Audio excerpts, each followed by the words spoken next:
They don't have money to execute their projects. You subject the judges to writing till death. You subject the civil servants that are working there to sometimes you don't pay them their salaries, and they are talking, and nobody is listening, and nobody is interested in listening, and you and I are not listening. And unfortunately, like policemen, they cannot also protest. They will keep quiet. Sometimes, do you know that between December and January, February, they didn't pay judges for 2 months or so? That's very sad. Now, if we have to restructure the judiciary, looking at the office of the CJN and looking at the AGF, what recommendations would you prefer? Yes. Because they seem to be having a degree of conflicting roles, and one is really confused on who to answer to. What would you advise? Now, first, the judiciary is an arm of government, just like the legislature. They should be self-accounting.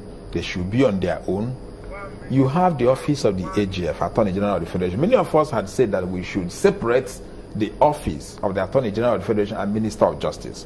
Minister of Justice should now be involved in justice sector, trying to look at what should be done, researches and other things concerning justice. The Attorney General of Federation, we should secure the office in such a way that both prosecution, it will be an independent agency. Today, you appoint people as ministers, you don't tell us who is going to be the Attorney General. When the Senate is confirming, they don't know whether they are confirming somebody as Attorney General or not. It is as bad as that. Where do you start? Some people said that to appoint somebody Attorney General, there has to be some security of tenure of office. It shouldn't be at the whims and caprices of the president or of the executive arm of government. And I agree with that fully. That the office of the Attorney General should be there for us. At worst, let somebody be appointed for that and cleared on the basis of that. And removal also very important on how you are going to remove. We'll be back in a minute. Just hang on. Don't go away.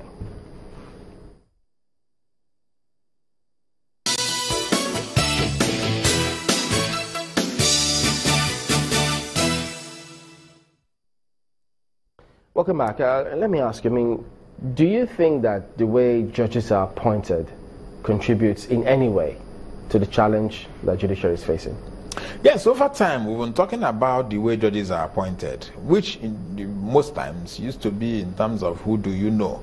If you appoint 30 judges, for instance, you may see that just in recent time, you may see that up to about 10 may be based on competence. The rest are just who do you know. And who do you know? One, it affects the competence. Second, it also affects the quality in terms of, corruption, or whether the person is corrupt or not. Is he a deal man? It is there. Or when we also talk about competence, how will you appoint a judge who cannot use a computer? How will you appoint a judge who may not be able to read? Are there judges who can't use a computer? Oh, sure, many. Cannot read? Yes, cannot use a computer, cannot type. We have all those things up to today. So, first is, and we also look at the fact of where is he coming from. And somebody says, oh, you have given Ogun State 3, and you're giving Sokoto 1. Is that not a reflection of federal character? Reflection of federal character, and I must tell you, there is no state that doesn't have intelligent people. There is no state in Nigeria. You can get first-class people from Zamfara State. You can get but the problem is, those first-class people that are from Zamfara, are you bringing them in, or the people you know who are not competent? Federal character is good in itself. But the problem with federal character is, when you use that federal character, where are you going? If you go to Ahmadu Bello University, you see a lot of people, first-class materials, who also excel themselves in many universities in the world, in England, in the United States. So it's not that you don't have, but it is your focus. People you can do deals with, people you can control their mind, people that you'll be able to dictate what they are going to do for you. We have very excellent judges. We have them. So can we solve this problem now that you've identified that sentiments comes in between at some point? Are we able to solve this problem? Yes, if we create a system that is open, if we deliberately decide to create a system that is open, you want to appoint judges, you ask people to apply, just like now, they ask people to apply. 300 persons applied.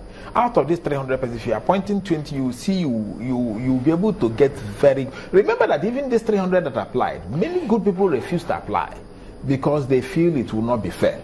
But if you show fairness now, you see a lot of great guys. And that's what we need to actually correct, because we need to get things right. We appreciate your coming on. Chukuma Ezela, a legal practitioner. And that's the show today. We thank you all for watching. We'll be back tomorrow. I'm Chamberlain Uso. Thanks for watching. I'm Gimba Umar.